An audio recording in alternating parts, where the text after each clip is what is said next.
నాయకులు కొంతమంది ఉంటారు. ఆ కోవలోని వారే శ్రీ పవన్ సార్ వీళ్ళంతా. అలాగే మరొకరు కేంద్ర భారీ పరిశ్రమలు ఉక్కు శాఖల సహాయ మంత్రి వర్యులు శ్రీ భూపతి. ప్రధానమంత్రి గారు పూర్వం సన్యాసాశ్రమంలో ఉన్నప్పుడు ఆయనకి అనికేత్ అనే పేరు పెట్టారు.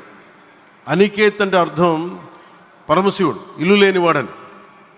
అలాంటి ఇల్లు లేనివాడు, కుటుంబం లేనివాడు 5 కోట్ల మంది కుటుంబాలకు, 5 కోట్ల మంది ప్రజల కోసం, ఎన్ని కోట్ల కుటుంబాల కోసం మనందరికీ రాజధానిలో ఒక నగరం నిర్మించడానికి, ఇల్లు నిర్మించుకోవడానికి ఇల్లు లేకుండా 140 కోట్ల మంది ప్రజల బాధ్యత తీసుకొని కశ్మీర్ నుంచి కన్యాకుమారి వరకు, అక్కడ కామాఖ్య నుంచి ద్వారకా వరకు ప్రపంచమే, మన దేశమే తన కుటుంబంగా చేసుకుంటూ ఈ భారతదేశమే తన ఇల్లుగా చేసుకొని తిరిగి పునఃప్రారంభానికి విచ్చేసిన గౌరవ ప్రధానమంత్రి శ్రీ నరేంద్ర మోదీ గారికి మనస్ఫూర్తిగా మన అందరి తరపున, ఆంధ్రప్రదేశ్ ప్రజలందరి తరపున, అమరావతి రైతాంగ